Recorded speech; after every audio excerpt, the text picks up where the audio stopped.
Hello, welcome to the podcast Eat Better Food Today. I'm your host, Ken Cunningham. I'm excited to be sharing insights on why we believe that health and longevity begins with the food we eat.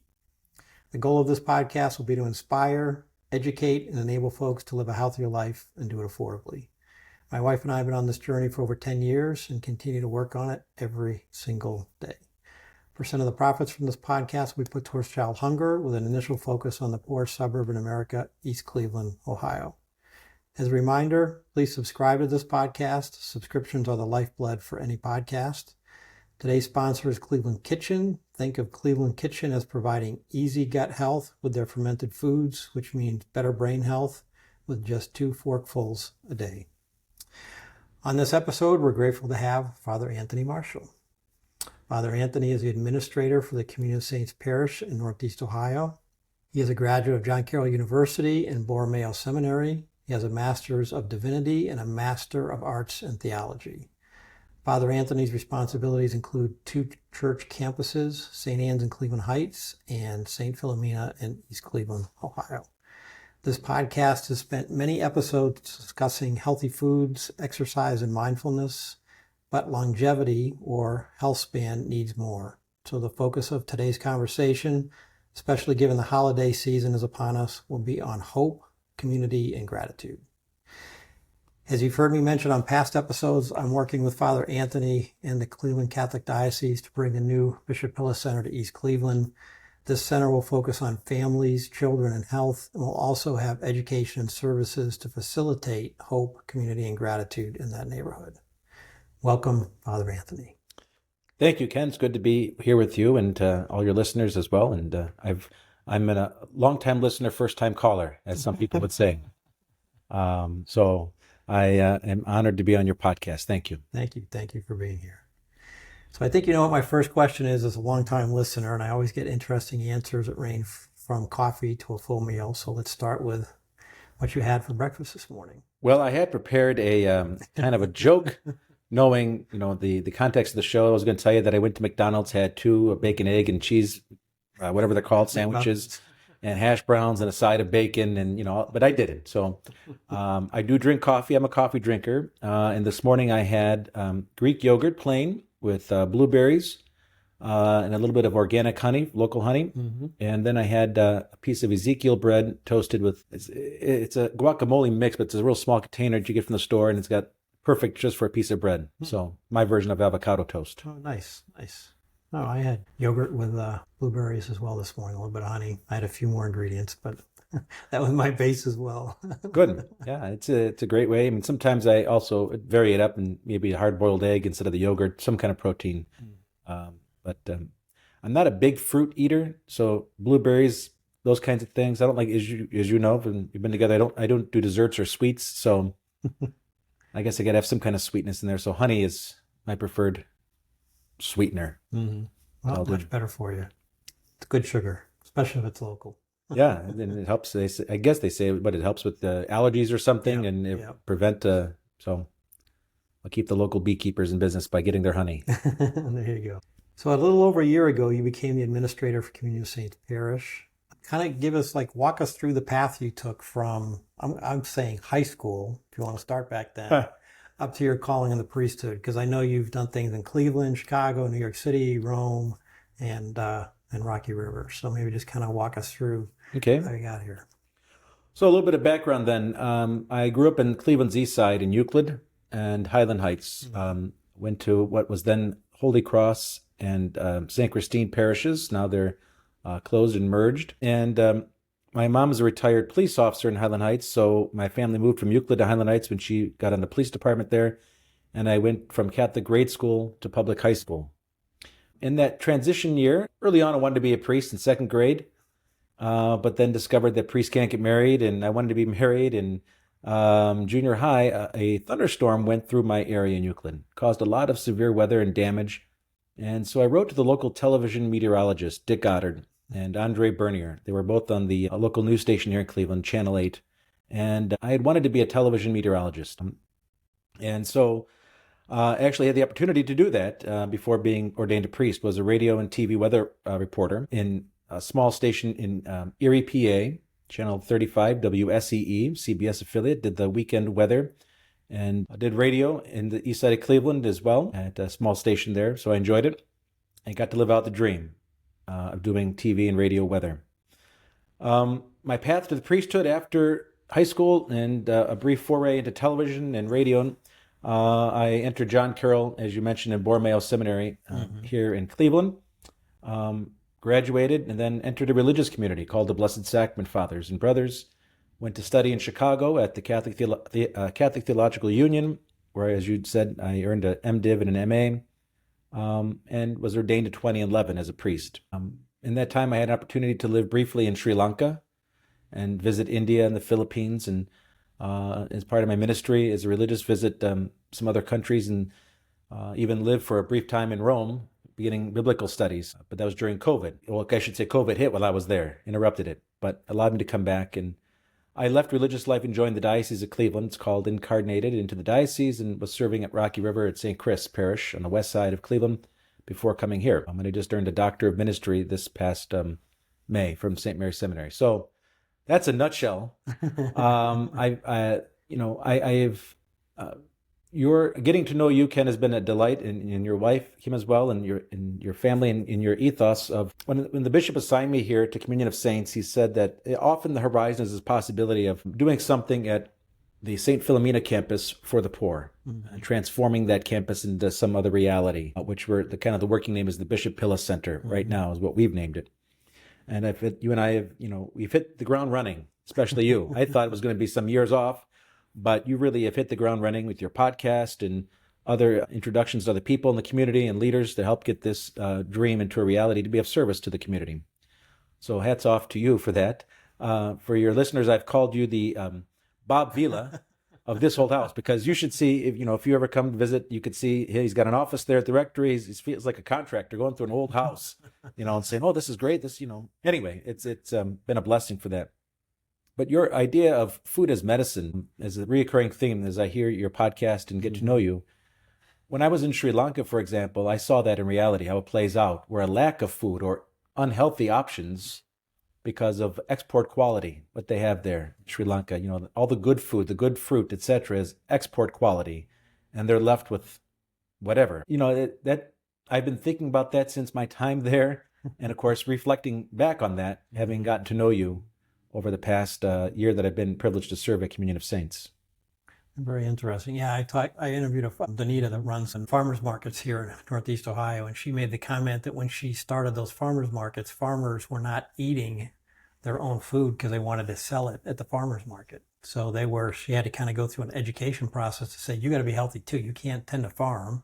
Got to take care of yourself as well as what you're trying to sell to the community. So it sounds like Sri Lanka could use, but I'm sure they wanted the money versus the... I could tell you stories that I've heard, Sri Lanka and from the Philippines too, and, Western corporations coming in there and what they dictate, the terms of their willingness to open up a factory of some sort, and, leaving it afterwards in total chaos without any cleanup, etc. But nevertheless, food is medicine. And, as a Catholic priest, that certainly runs right up my alley with the Eucharist. Jesus, I know this is not a religious podcast as such, but if you'll bear with me, as you know, Jesus calls himself the bread of life. And God gave himself to us all throughout the Bible, Old and New Testament. There's the kind of the golden thread of food. From the first sin, bad food is not medicine there, to Christ who overcomes that with himself as the food for us and nourishment. So, yeah, food as medicine is certainly a reality, not only for our physical health, but even our spiritual health and mental well-being. Very well said. So what have you learned about the history of these two churches? Both these churches, St. Anne, St. Philomena's, are over 100 years old. What have you kind of struck you as you've been here for the past year? Well, as you know, the parish, Communion of Saints Parish, is a reality of 4 parishes that were merged in 2010 that came together. St. Philomena, St. Anne, St. Louis, and Christ the King. 2 East Cleveland parishes and 2 Cleveland Heights parishes. Very diverse communities. As you've often said in your podcast, East Cleveland is the poorest, let's see if I get this right, poorest suburb in America and community in Ohio. And then Cleveland Heights, we have the other extreme. We have a very affluent population as well. So everybody in between. And the diversity here is fantastic. I love a diverse parish. As I've mentioned to other people, on any given Sunday, in my pews. I can have people of all political stripes, all different races, etc.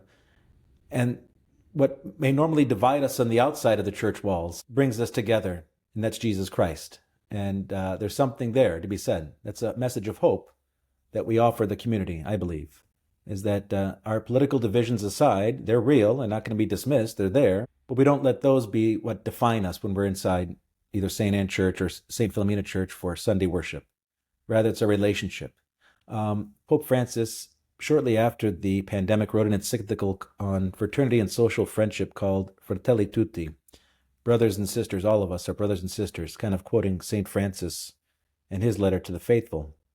And in that, he reminds us that if God is our Heavenly Father, then each and every one of us is brothers and sisters. And so we might have different perspectives on the world, but that shouldn't be what breaks up a family. We're a family of people who have come together.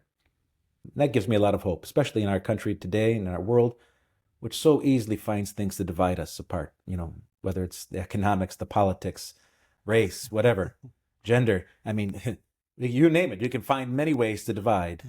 And there's sometimes the most obvious thing that unites us is that we're part of the same human family. And I think more people need to talk about that. I mean, there's a lot of stuff on social media. There are other podcasts out there that are more divisive than they are trying to bring people together. So hopefully people listening to this podcast will kind of get, the good message versus the other messages that are out there. And I suspect I don't know your listeners out there. I know I'm one of them. But I suspect that, this food, this medicine, we all need to eat. We all want to eat healthy. I mean, even if we want to go, the junk food route, if you will, we still want to we all need to eat. That unites us. So you probably have Democrat and Republican listeners out there who may normally, if they met each other, wouldn't want to give each other the time of day, but they're listening to this for whatever reason. It's food that's brought them together, the hunger that we all face. So, there's a basic reality that can bring us together, and that's food, a good meal.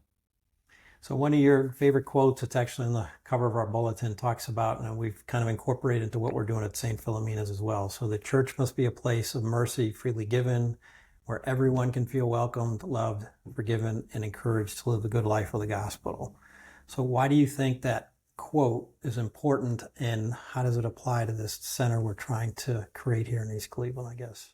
Yeah, the quote is from Pope Francis in his exhortation on the joy of the gospel. Mm-hmm.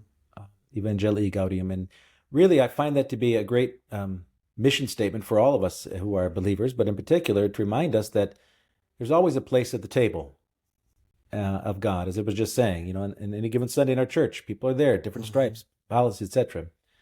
And at the Bishop Pilla Center that we're hoping to create and establish, along with Catholic Charities, the Diocese of Cleveland, would be the idea that, Jesus at the end of Matthew's Gospel, chapter 25, says, whatever you do to the least of my brothers and sisters, you do to me.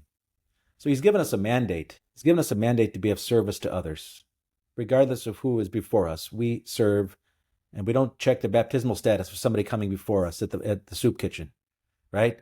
We give soup because a person's hungry. We give clothing because a person's naked. We give shelter because they're homeless, etc. We don't educate in our Catholic school, for example, only Catholic school students. We educate those who come to our doors because they're looking for an education. Jesus said, teach all nations. So it's a mandate. We do it out of our ministry. It's a ministry of the church. And I want to get to heaven and be there with the Lord. And so he said to do it. I might as well do it. And so I think that quote encapsulates that. That's the good news that we're invited to live, that everyone's invited to live with joy. And, what a great gift to have a place in East Cleveland, the poorest suburb and community, as you've mentioned, as I said, here in America. The Catholic Church, when we closed up parishes and merged here in the Diocese of Cleveland, we could have pulled out. Could have pulled out altogether and said, you know what, there's not enough Catholics there. Is it worth keeping a church? But the bishop, in his wisdom, discerned that it is important to have a Catholic voice and presence in that community. And that I'm honored to be a part of it. And so I think that quote helps us to reflect, to remember, the Lord gave us a mission to be of service, to be of love. And I find it as a parish priest is also a form of evangelization too. It's a back doorway of saying to people, when somebody asks, as you just did, well, why do you do this? Because the Lord commands me to do it. Would you like to be a part of this? And who knows, somebody might come and say, yeah, Father, I want to be baptized. All right. That's not the outreach, though, that I'm doing personally. Right. Right. But if they're attracted by the mission of Christ, as the 12 were, and as so many others have been attracted over 2,000 years, thanks be to God. If not, either way, I'm going to serve because somebody's in need. Outstanding. Outstanding. So let's talk about hope. You kind of mentioned it a little bit earlier, but so this is a season of Advent and Christmas. During this season, hope transcends religious boundaries. So for Christians, it's the expectation, the hope that comes with the birth of Christ. During this holiday season, people are more compassionate, they're more empathetic, they're more kind, they show more joy and love. So what are your thoughts on the Christmas season, and how can we carry that hope throughout the year? It seems to be a kind of this little time box of 4 weeks here that everybody kind of gets engaged. Well, if anybody is a Cleveland Browns fan, that is a great, being a Browns fan is a great teacher of hope. There's always next year. We hope for a victory. We continuously put ourselves out there hoping for a victory. But that's what hope is, isn't it? We keep hoping beyond sometimes having our hopes dashed. We still think of the next day.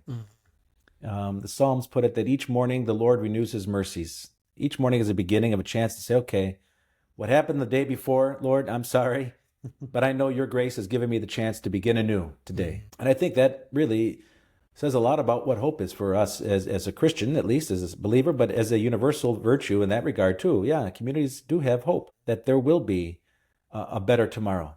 I mean, what parent around the world, I'm thinking of, for example, in war-torn countries today, in the Middle East, the Holy Land, Gaza, and Syria, Ukraine, and other parts of the world that are suffering extreme violence that you and I, please God, will never have to witness on American soil.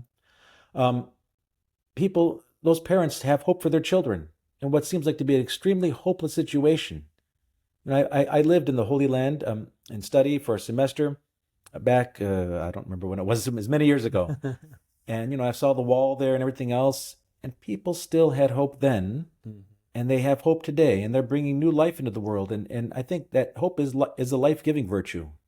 We wouldn't bring children into the world if we didn't have hope. That despite whatever may be happening in our world today, or society, or what have you, God's promises endure forever. God's not going to be, God is not unfaithful. He's always faithful, and that's what gives me hope. And I think that's a universal piece that people around the world can relate to, that there's always tomorrow. There's always a chance for something new. Always a chance for something new, something positive, some hope that something good is going to happen in the future. Yeah, and St. Paul says in the letter to the Romans that hope saves, and hope we are saved. Spe salvi. And that's that gift of virtue to say, all right, I don't know for sure, and I'm not going to presume, but I have hope that the promises that God made will be fulfilled. I have hope that the promise of tomorrow will be a good message and mercy. That makes sense. Well, kind of related to hope, and also kind of the next topic here is community. So you kind of mentioned about serving. I got a little bit of research. So there's like a global loneliness epidemic. 33% of individuals globally report they feel lonely. That's a lot of people. I mean, that's billions of people. So loneliness has a significant impact on longevity. Studies suggest it is the equivalent of smoking 15 cigarettes a day. And research has linked loneliness to an increased risk of heart disease, high blood pressure, weakened immune function, contributes to anxiety, depression, cognitive decline. None of that is hopeful. But a Catholic church with all its imperfections, can contribute to a positive sense of community, a positive sense of service. So maybe if you could just expand a little bit on the community aspect of the church. Yeah, well, you're really hitting on this encyclical. If you haven't read it yet, I would certainly encourage you, Fratelli Tutti, as I was saying to you, of Pope Francis, because he talks a lot about community. And where did we recognize the need for community was during the COVID pandemic, when people were excluded from community for a variety of reasons. But I can't help but think, when I was living, as I said, in Italy, at the heart of that, when it first came out, I was there 2019, 2020. And, the streets were desolate.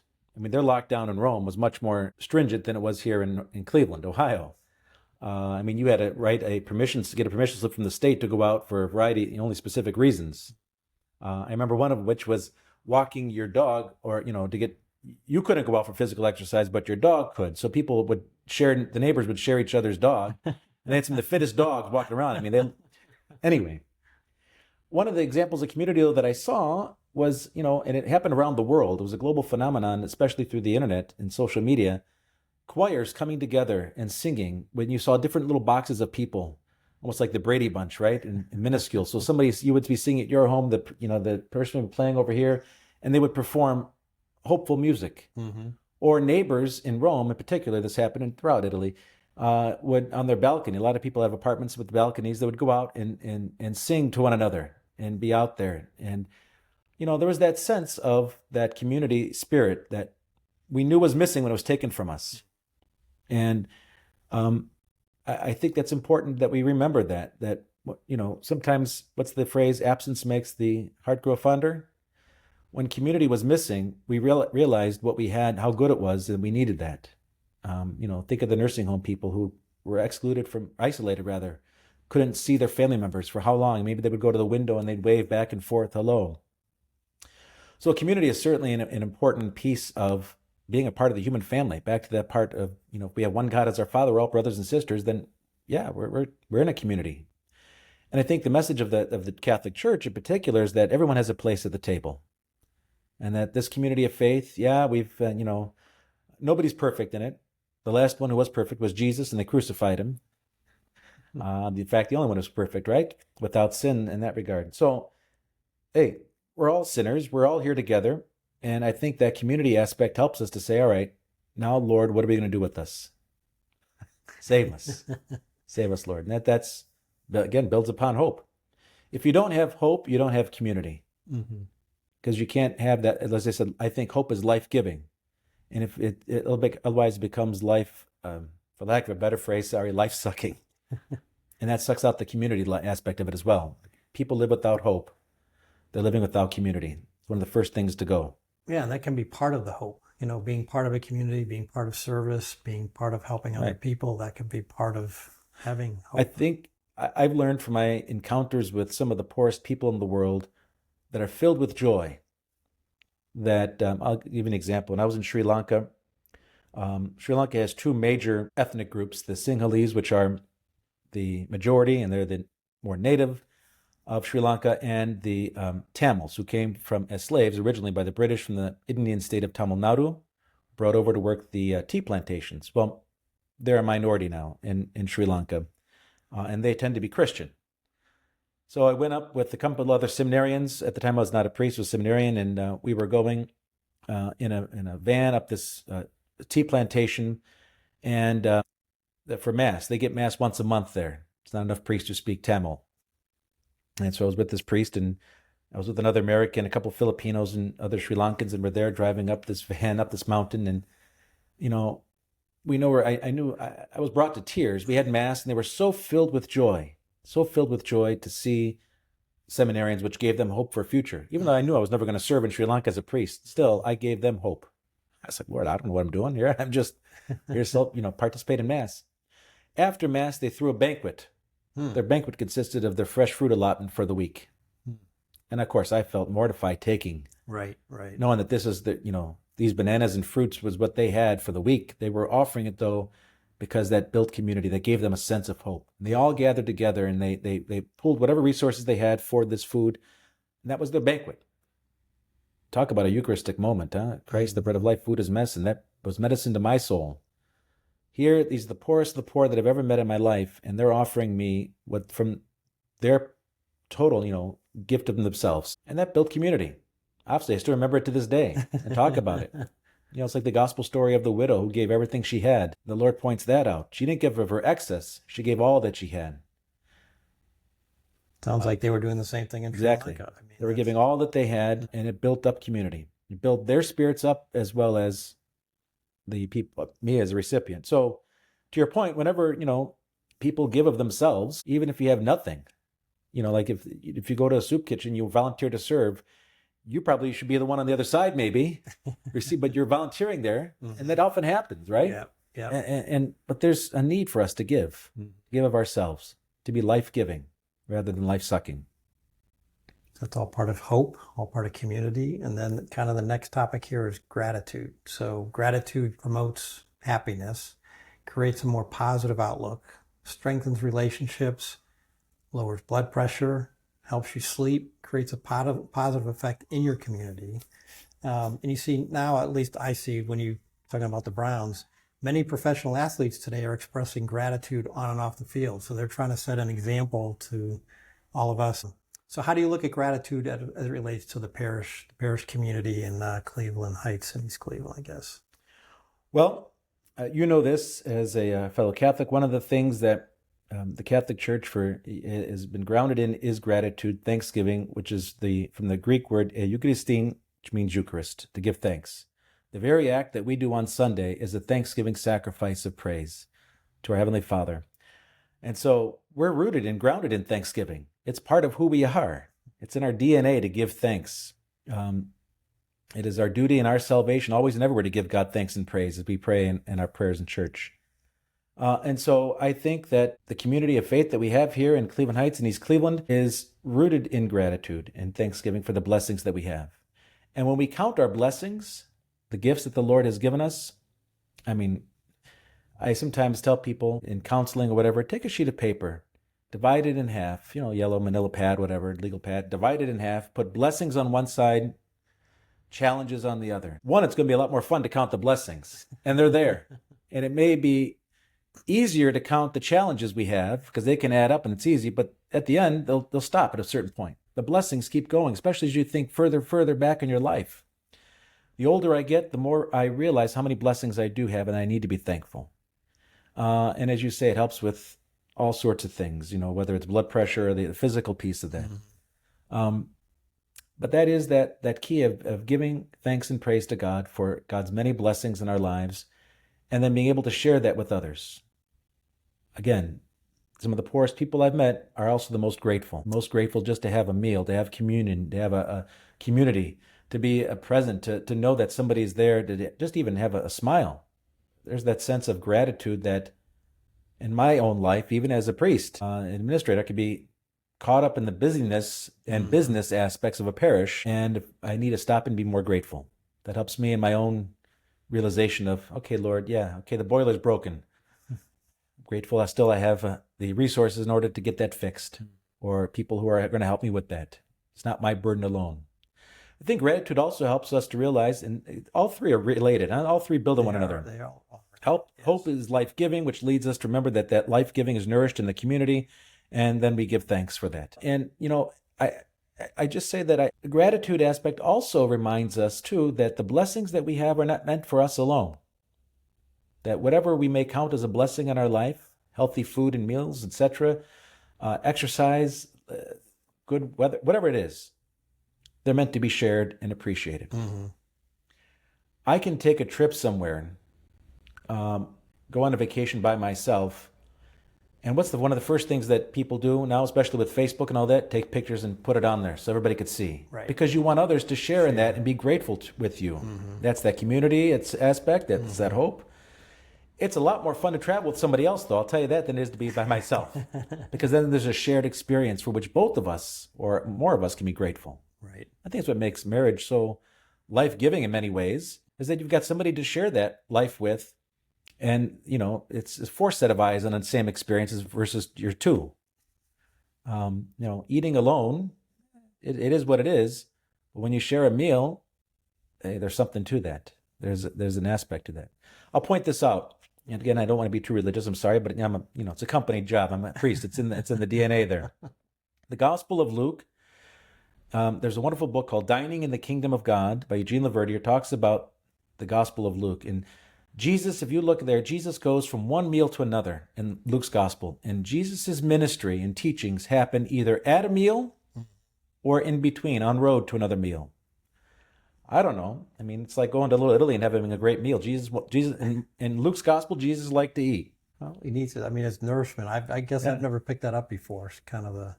And each gospel has a little unique flavor, and I'm not. Your listeners can turn into another podcast for that.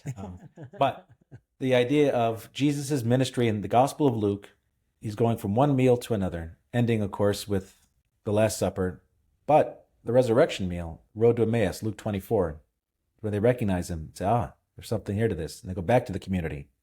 They rode to Emmaus, Luke 24. They lost hope. They left the community. They were ungrateful until the Lord brought them together at a meal. And their eyes were open, it said, and they had divine heartburn, good kind of heartburn they had. They ran back to the community where they announced the good news. Very nice. Very nice. So I know you like to travel.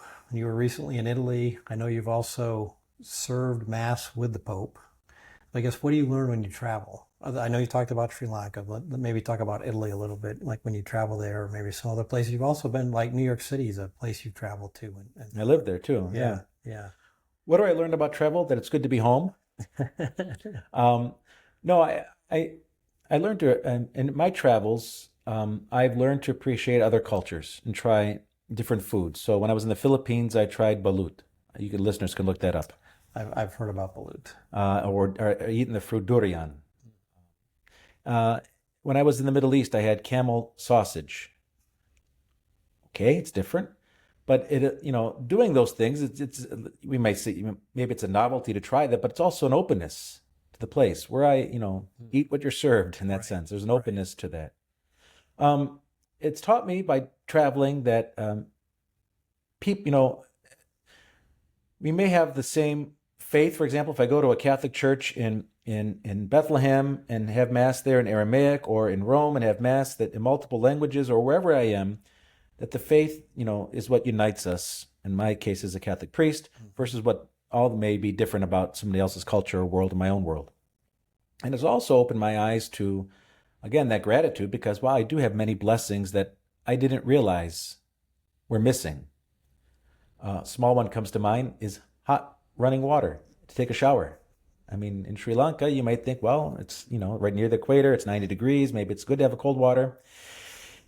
When it's coming from the ice cold water from the mountains, maybe in the afternoon, it's good to have a cool shower like that, but still you can't, I mean, that idea of the blessings that we do enjoy in our Western world, the United States, Northeast Ohio, are meant for us to be shared and to be grateful for, because other people in the world don't have those same things. And what also makes it unique is that when you travel, you realize, okay, they don't have it, but they also don't know that it's missing sometimes. Right. And they're still grateful. They don't need, so we don't, also teaches me, I may not need this stuff to make me happy. We live in a very consumeristic society. Pope Francis calls us a throwaway culture. We instantly grab something, even our food, right? What makes fast food popular is it's easily thrown away. You don't have to think about it. You can just throw the container away and be done. You got something quick, it's over. As opposed to investing in time, which is not easily lost. It's an investment. So anyway, the idea of a throwaway culture, consumeristic, when you live in other parts of the world, you travel and you see that they aren't living like that, but they're living in simplicity and are still happy. They're filled with hope. There's community and they're grateful. Then maybe I can live more simply in my own life. Yeah, and I think everybody should have, I know there's a cost to travel, but I think everybody should, because I think that would kind of, when you talk about different opinions and social media, when you get out and you kind of interact with other people, see how other people are living, and they are happier in some of these other countries, even without a lot of, things. What we think we need to be happy. Right. They don't have to worry about it to be happy. And even if you can't travel to other countries, traveling within one's city in a different neighborhood. When I lived in Manhattan, I was living on the east side, and people would talk about having to cross town to go to the west side like it was an all-day project. Until I had to do it, and I realized, boy, yeah, it is an all-day project. I mean, buses, trains, I had to get in. It's only like, Manhattan's a small island. Right. But nevertheless, it's a whole different world on the west side, let me tell you. All right? So even just traveling here in Cleveland, just going from one side to another, going to the great metro parks, I know that, again, I'm speaking out of a privileged place that I'm able to do that. But if we can provide people opportunities to do that, whether it's giving greater public transit options in our communities so that people can more easily travel to another part of town, helps us to appreciate where we're from and the gifts that we do have. Yeah, well said. So I'll just make a comment. The blue zones, I don't know, have you heard of the blue zones? I talk about them on the podcast, but... Well, then if I say, no, you set me up now. You say, have you heard of the blue zones? They're talking about it on my podcast. But if I don't remember what they are, then probably you didn't listen to the podcast. I see how it is. All right. Tell me more. Yeah, so basically the blue zones, there are places around the world, and one of them happens to be in Italy and Sardinia, and they live a very simple life. They're mainly Catholic, they go to church, they tend sheep, they eat healthy, they farm. They live a very simple life. They don't have a lot, but they live to be a healthy 100 years plus. That's a common thing in that country. And it seems to be there's 5 blue zones that have been identified. I'm sure there's more, but at least based on the research that's been done, they all seem to have a belief in a higher power as well. So it's all back to that hope, community, gratitude. They kind of believe in something larger than themselves. So it's kind of and all those people live very simple lives, but they live very long, healthy lives. So something to be learned there. That's kind of why I bring it up. Yeah, absolutely. And that's, I think that can transcend people who may not be Christian. They may speak to them as well, that aspect. For sure. Yeah, different religions have different interpretations of what that higher power is. So my last question for you, and always ends with a recipe that people can make simply. I forgot about that. I didn't think you'd ask me that one there. Simple, easy recipe. You must have a favorite recipe. That's kind of that's a favorite food that you like. Well, one of the things I learned when I was in Rome is a dish called pasta Pepe Cacio. Okay. And it's very easy. And you need Parmesan cheese, pepper, your favorite pasta, and you bring your pasta to boil as you normally would, cook it, and drain it, save the water, and then you start to pour the water back into the pasta, mixing in the grated Parmesan or Romano, or any kind of cheese really, but really good pepper, and then fresh ground pepper, mixing it in. And because the starch in the water with the pasta helps the cheese and the pepper to stick to it, and it's a very simple, easy dish. That's your sauce. And it's sort of, version of recycling as well. You're using the water that you've reused and, just cheese and some easy pepper. And it's a simple meal. It's healthy. It's a common Roman dish. Pasta, pepe e cacio. Pepper and cheese. Great. Sounds very delicious. And have that with a nice salad. Have that with a nice salad and a protein of some sort, I'm sure, would be good. Yeah. Well, besides the cheese is protein, but that's very little. But anyway, whatever your choice may be, that's an easy way to do it. Fantastic. So thank you for being on the show today. Thank you for talking about hope, gratitude, and community. This is a great season to be talking about that. So thank you very much. I appreciate it. Thank you. And God bless you and your listeners. And I'll listen to this in my treadmill. Hopefully I'll see you at the gym there too. Thanks, Ken. Thank you.